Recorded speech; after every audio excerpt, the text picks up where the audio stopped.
नमस्कार, मैं हूं प्रभाकर मिश्रा। कोर्ट कचहरी और कानून से जुड़ी खबरें बताता हूं। आज सबकी निगाहें सुप्रीम कोर्ट की तरफ थीं क्योंकि सुप्रीम कोर्ट में बिहार में जो वोटर वेरिफिकेशन हो रहा है उस प्रक्रिया को चुनौती देने वाली याचिकाओं पर सुनवाई थी। सुनवाई हो गई। सुप्रीम कोर्ट ने उस प्रक्रिया पर कोई रोक नहीं लगाई है। अगली तारीख तय कर दी है, 28 जुलाई को सुनवाई होगी। इस बीच सुप्रीम कोर्ट में सुनवाई के दौरान क्या हुआ, इस पर बात करने के लिए इस मामले में याचिकाकर्ता के एक वकील वरुण कुमार सिन्हा हमारे साथ हैं, जो इस वेरिफिकेशन प्रोसेस यानी एसआईआर के पक्ष में है। वरुण जी, सुनवाई के दौरान क्या क्या हुआ? देखिए, आज जब सुनवाई शुरू हुई तो ये याचिकाकर्ता जिन्होंने इलेक्टोरल वेरिफिकेशन एक्सरसाइज जो बिहार में चल रहा है इलेक्शन कमीशन ऑफ इंडिया के द्वारा, उस पर रोक लगाने के लिए पुरजोर दलील दी। आपको पता होगा कि 11:30 बजे से पूरे मामले की सुनवाई हुई है और 3 बजे तक चली है। और इस पूरे मामले में जो याचिकाकर्ता के वकील थे, उनका कहना था कि आधार को डिस्कार्ड किया गया है। उनका यह भी कहना था कि इलेक्शन कमीशन को इस एक्सरसाइज को करने का पावर नहीं है। उनका जो तीसरा दलील था कि जो टाइमिंग है पूरे एक्सरसाइज को करने का बिहार में, जब विधानसभा बिहार का नवंबर में होना तय है, उसके आलोक में इस पूरे एक्सरसाइज को किया जा रहा है ताकि इलेक्टोरल रोल से लार्ज नंबर वोटर्स को डिलीट करके वो चुनाव को प्रभावित करना चाहते थे। ये उनका एलिगेशन था। लेकिन चुनाव आयोग के तरफ से श्री राकेश द्विवेदी सीनियर एडवोकेट ने एक एक करके बताने की कोशिश की कि इलेक्शन कमीशन को पूरा पावर है, बल्कि संवैधानिक पावर है इलेक्टोरल रोल रिवीजन का, और 2003 के बाद पूरे देश में रिवीजन नहीं हुआ है, इसलिए यह एक्सरसाइज किया जा रहा है। बिहार के अंदर चूंकि विधानसभा का चुनाव है तो फर्स्ट फेज के रूप में बिहार को चुना गया है और बिहार से इस एक्सरसाइज को शुरू किया गया है और यह एक्सरसाइज बिहार से शुरू होकर के पूरे देश में कैरी आउट किया जाएगा।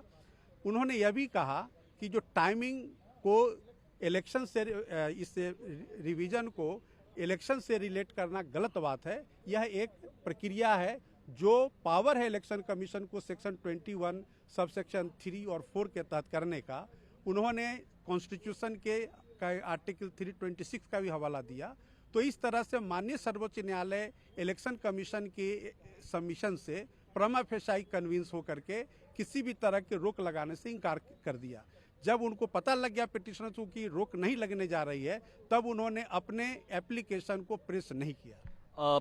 सुप्रीम कोर्ट ने चुनाव आयोग को सुझाव दिया भी है कि ये जो 11 दस्तावेज हैं, चूँकि जस्टिस धुलिया ने सुनवाई के दौरान कहा कि जो दस्तावेज आप मांग रहे हैं अगर आप मुझसे ही मांगें तो शायद मेरे पास न मिले, तो कोर्ट ने कुछ सुझाव दिया है। वो क्या है और क्या वो चुनाव आयोग मानने के लिए बाध्य है? देखिए, ऐसा है कि जो फॉर्म फिलअप किया जा रहा है बिहार के अंदर, जो इलेक्शन कमीशन ने फॉर्म्स दिए हैं वोटर्स को, उसमें 11 डॉक्यूमेंट्स की चर्चा है। उन डॉक्यूमेंट्स की 11 के अलावा यह लिखा गया है कि यह एग्जॉस्टिव लिस्ट नहीं है, यानी कि 11 के अलावा कोई और डॉक्यूमेंट भी कंसीडर हो सकते हैं। उसी आलोक में माननीय सर्वोच्च न्यायालय ने सजेस्ट किया है अपने ऑर्डर में लिखते हुए कि इलेक्शन कमीशन चाहे तो आधार कार्ड, राशन कार्ड और वोटर आईडी कार्ड को कंसीडर कर सकती है। मतलब ये हुआ कि अगर इलेक्शन कमीशन चाहे तो वो रीजन्स के साथ उन डॉक्यूमेंट्स को रिजेक्ट भी कर सकती है, लेकिन चूंकि सुप्रीम कोर्ट ने रिक्वेस्ट किया है तो वो कंसीडर करना उनका मोरल ऑब्लिगेशन है। धन्यवाद बात करने के लिए। तो इस बात पर ज़्यादा मोहर आई, चर्चा हुई कोर्ट में कि आधार कार्ड, जिसे देश में एक वैध पहचान पत्र के तौर पर माना गया है, सुप्रीम कोर्ट की 9 जजों की बेंच ने भी आधार को वैध पाया था, उस आधार को एक संवैधानिक संस्था या चुनाव आयोग मानने को तैयार नहीं है। तो कोर्ट से ये मांग की गई थी कि इसको आधार कार्ड को भी उस डॉक्यूमेंट्स में शामिल किया जाए।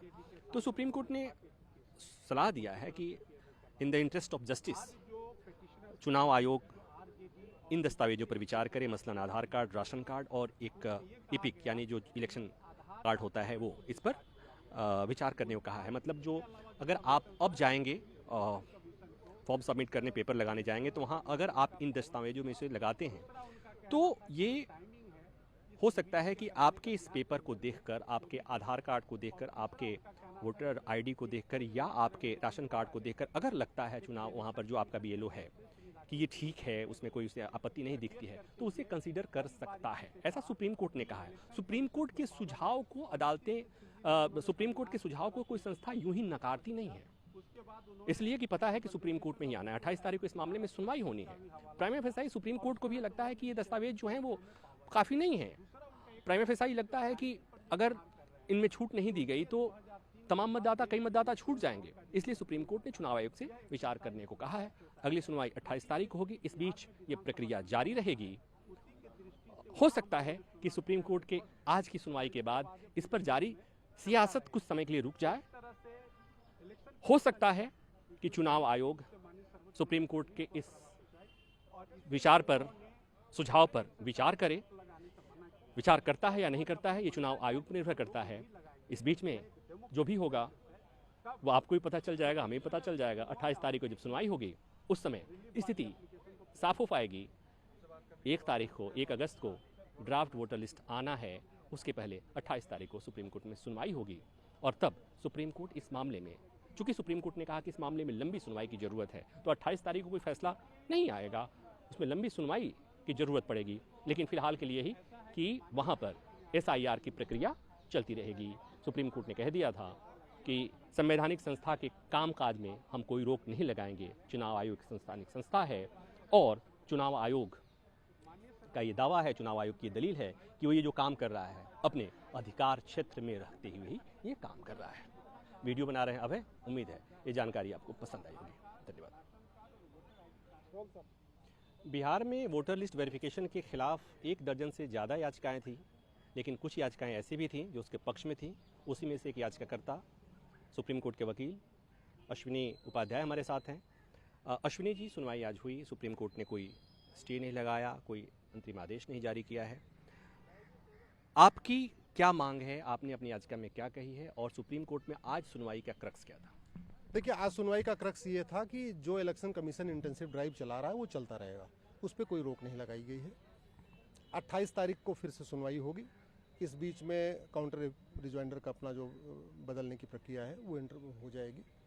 हमारा ये कहना है कि right to vote fundamental right नहीं है, लेकिन free and fair election fundamental right है। फ्री एंड फेयर इलेक्शन का मतलब केवल भारत के नागरिक ही वोट करें। एक भी अगर विदेशी व्यक्ति भारत में वोट कर रहा है तो ये फ्री एंड फेयर इलेक्शन के खिलाफ है। फ्री एंड फेयर इलेक्शन कराना चूंकि इलेक्शन कमीशन का काम है, उसको संविधान ने इसलिए बनाया ही है, संविधान में बना उसको यही रखा, दायित्व दिया गया है, तो ये वो सुनिश्चित करे कि ये पूरे देश में होना चाहिए। इलेक्शन कमीशन केवल बिहार में स्पेशल ड्राइव न चलाए, बल्कि स्पेशल पूरे देश में ड्राइव चलाए। रेगुलर स्पेशल इंटेंसिव ये रिवीजन होते रहना चाहिए।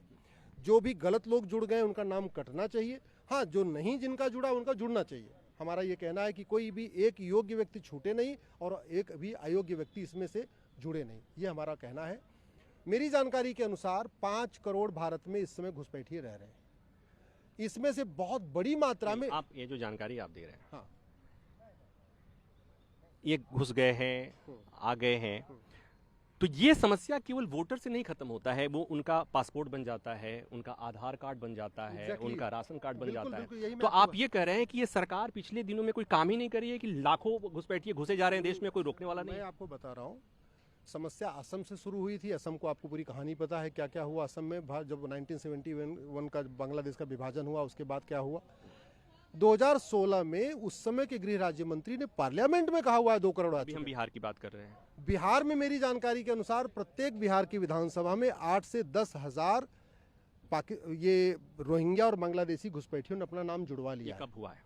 बिहार, और ये एक दिन में नहीं हुआ, ये ग्रेजुअली हुआ है। पिछले चुनाव हुआ था, उसके पीछे का चुनाव हुआ था, इसका पूरा मोडस ऑपरेंडी ये है कि पहले वो आए, उसके बाद सबसे आसान है आज की डेट में आधार बनवाना। आप कॉमन सर्विस सेंटर पे जाओ, 2000 रुपए दे दो, आपके पास कोई डॉक्यूमेंट नहीं है, वो आधार बना के दे देगा। लेकिन और जैसे ही एक डॉक्यूमेंट बनता है, आधार बना, वही आधार दिखा के तहसील में फिर 2-3 हजार रुपए किसी दलाल को दे के राशन कार्ड बन जा रहा है। यहीं पर आके बात आती है, जब 2 डॉक्यूमेंट बन गया तो नगर निगम से 2-3 हजार रुपए में सर्टिफिकेट मिल गया। जब ये पता, जब अब नहीं रुकिए, नहीं अब रुक जाइए, तो आरटीओ ऑफिस में ड्राइविंग लाइसेंस अब रुक जाइए ना, मैं वही कह रहा हूँ। सुप्रीम कोर्ट में ये भी दलील दी गई, हाँ, जिस आधार को लेकर इतनी हाय तौबा मची थी, 9 जजों की बेंच ने आधार को वैध ठहराया। सरकारों ने उस आधार कार्ड के लिए इतनी मेहनत की और उस आधार कार्ड की सैंक्टिटी का ख्याल नहीं रखना, कौन रखेगा? नहीं, ये तो आधार का एक्ट कह रहा है। आधार एक्ट ये कह रहा है कि आधार न तो सिटीजनशिप का प्रूफ है, न वो रेजिडेंस का प्रूफ है, न एज का प्रूफ है, वो केवल और केवल आइडेंटिटी का प्रूफ है। कहने का मतलब आपका आधार केवल ये बता रहा है कि ये प्रभाकर मिश्रा जी हैं, बस। प्रभाकर मिश्रा जी कहाँ के वोटर हैं, ये आधार आपका आधार इसकी गारंटी। लेकिन उसी आधार के आधार पर हमें तमाम सुविधाएं मिलती हैं, तमाम हमारी वेलफेयर स्कीम्स मिलती हैं। आप ही ने कहा कि उसी के आधार पर हमारा पासपोर्ट भी बन जाता है, राशन कार्ड भी बन जाता है, सब बन जाता है। तो हम ये महज कह लें कि आधार केवल पहचान है, इससे बात तो नहीं बनेगी। देखिए, आधार केवल भारतीयों का ही नहीं बनता, आधार विदेशियों का बन जाता है। ऐसे तो नागरिकता भी विदेशियों को मिल जाती है, पासपोर्ट भी विदेशियों को मिल जाता है, लेकिन वो वैध तरीके से। मैं लीगल प्रोविजन बता रहा हूँ, लीगल प्रोविजन वैध तरीके से। भारत में जितने विदेशी दूतावास में लोग काम करते हैं वो 3 साल के लिए आते हैं, बाकायदा उनका आधार बनता है। आप भारत में आ गए तो आपको एक आइडेंटिटी प्रूफ चाहिए, वो आधार है। आप मेरी बात नहीं सुनी। मैंने कहा बाहर के दूसरे देश के लोगों को भी भारत की नागरिकता मिल जाती है, वैध तरीके से नागरिकता मिल जाती है, पासपोर्ट बन जाता है। उसी तरह से आधार कोई बाहर का आदमी है, वैध तरीके से है, वैध रीजन है, मिल जाएगा। उसकी तो हम बात ही नहीं कर रहे हैं, हम बात उसकी कर रहे हैं जो इतने महत्वपूर्ण डॉक्यूमेंट को कोई भी बनवा ले रहा है। 2000 आपने कहा कि 500 और 2000 रुपया देके बन जा रहा है, इसे रोकने की जिम्मेवारी किसकी है? देखिए, बहुत सीधी सी बात है, इसको रोकने के लिए चूंकि हमारे पास फर्जी डॉक्यूमेंट बनाना और फर्जी डॉक्यूमेंट बनवाना ये गंभीर अपराध नहीं है। न पहले आईपीसी में गंभीर अपराध था, न नए वाले बीएनएस में गंभीर अपराध है, न फर्जीवाड़ा रोकने के जो लोग फर्जीवाड़ा करते हैं 2-2 हज़ार रुपये में आधार बनाते हैं, ना ऐसे लोगों के ऊपर ऐसे लोगों को न तो आज तक 10-20 साल सजा हुई, क्योंकि कानूनी नहीं है। निश्चित रूप से ये अगर हम वास्तव में ये जो इलीगल इन्फिल्ट्रेशन रोकना चाहते हैं तो हमें चीटिंग, फ्रॉड, फोर्जरी और पर्टिकुलरली फेक डॉक्यूमेंटेशन को सीरियस क्राइम डिक्लेयर करने के लिए कानून बनाना ही पड़ेगा। ये जो कानून अभी बना था, बदला था, कानून की किताब बदल दी गई थी, लाल से पीली, पीली से हरी हो गई थी। आपको नहीं लगा कि उसमें होना चाहिए था? बिल्कुल होना चाहिए था। फेक जो डॉक्यूमेंट बनाने के लिए अलग से चैप्टर होना चाहिए, वो नहीं हुआ है। फेक डॉक्यूमेंट बनाने वालों पे गंभीर कार्रवाई नहीं हो रही है। उसी का दुष्परिणाम ये देखने को मिल रहा है कि बिहार में हर विधानसभा में 8 से 10 हज़ार बांग्लादेशी रोहिंग्या अपना नाम जुड़वा लिए हैं। और ये पीछे वाली जो सरकार जो बनी थी, पीछे वाली सरकार बनी थी, वो उन्हीं के आधार पर बनी थी, मतलब उनके वोट से बनी थी? बड़ी सीधी सी बात है। आप सरकारों की बात कर रहे हैं, हम आपसे लीगल प्रोविजन की बात। हम सरकारों की बात करते हैं, इसलिए कि अगर व्यवस्था है देश में, लीगल प्रोविजन को इंप्लीमेंट करने की जो जिम्मेवारी है, आधार कार्ड गलत न बने इसकी जिम्मेवारी है, पासपोर्ट गलत न बने इसकी जिम्मेवारी जो है, रोहिंग्या और घुसपैठियों को आने को रोकने की जिम्मेवारी जिसकी है, हम उसकी बात कर रहे हैं। तो ये मैंने कहा ना, ये एक दिन के अंदर बंगाल में, बिहार में इतने घुसपैठिए नहीं आ गए। ये सतत प्रक्रिया है, ये पिछले 25-30 साल की प्रक्रिया लगातार। बिहार में कितने साल से आया? अच्छा सुनिए, और अभी ये जो पूरी प्रक्रिया सुप्रीम कोर्ट में चल रही है, जिसमें 10 PIL तो आज सुनवाई हुई है, तो सिर्फ 20 PIL फाइल हो चुकी हैं। वो कहीं न कहीं घुसपैठियों को कवर फायर देने के लिए फाइल की गई हैं। ले दे के वो कवर फायर देना चाहते हैं कि कैसे भी करके इन घुसपैठियों का नाम एक बार वोटर आईडी में आ जाए। एक बार वोटर आईडी में आ जाएगा, उसके बाद तो बोलेंगे जी फलाने इलेक्शन में वोट दिया था, फिर हमें बाहर कैसे निकाल सकते हो। तो ले दे के पूरी प्रक्रिया वही चल रही है कि कैसे भी कवर फायर देने की। तो आज सुप्रीम कोर्ट ने कोई रोक नहीं लगाई है, कोई अंतरिम आदेश नहीं है। सुप्रीम कोर्ट ने कहा है चुनाव आयोग को कि हो सके तो आप 3 जो दस्तावेज हैं, आधार कार्ड जो ऑलमोस्ट सबके पास है, आधार कार्ड, राशन कार्ड और वोटर आईडी अगर आपने किसी से पहले से बनवा रखा है, पहले से बन चुका है, तो इसको भी कोर्ट ने कहा है कि इस पर भी आप विचार कर सकते हैं। मतलब ये आदेश नहीं है, कोर्ट का ये सुझाव है। 28 तारीख को सुनवाई होगी। इस बीच दर्जनों याचिकाएं हैं, सुप्रीम कोर्ट में हैं।